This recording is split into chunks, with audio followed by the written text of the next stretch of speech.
एक समय की बात है, ऋषि दुर्वासा ने देवराज इंद्र को एक माला भेंट की, जिसे इंद्र ने अपने हाथी ऐरावत के गले में डाल दिया। हाथी ने उस माला को पैरों तले रौंद दिया। यह देखकर दुर्वासा अत्यंत क्रोधित हो उठे और उन्होंने देवताओं को श्राप दिया कि उनकी समस्त शक्तियां क्षीण हो जाएंगी। श्राप के प्रभाव से देवता निर्बल हो गए। उधर दानवों ने इस अवसर का लाभ उठाकर उन पर आक्रमण कर दिया। देवता हारने लगे और घबराकर भगवान विष्णु की शरण में पहुंचे।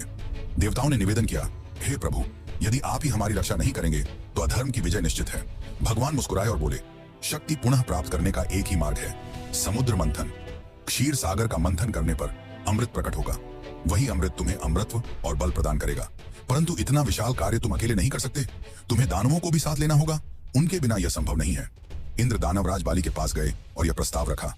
बाली पहले तो संदेह में था, लेकिन जब उसे पता चला कि यह स्वयं नारायण का आदेश है तो उसने प्रस्ताव स्वीकार कर लिया।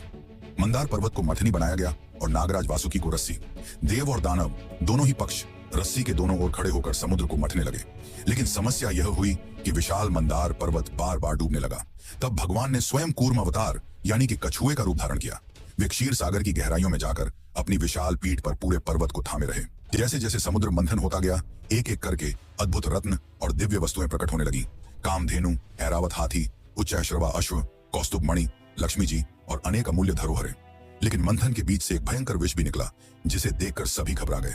तब भगवान शिव ने करुणा करके उस विष को अपने कंठ में धारण कर लिया और नीलकंठ कहलाए। अंततः समुद्र मंथन से धन्वंतरी प्रकट हुए।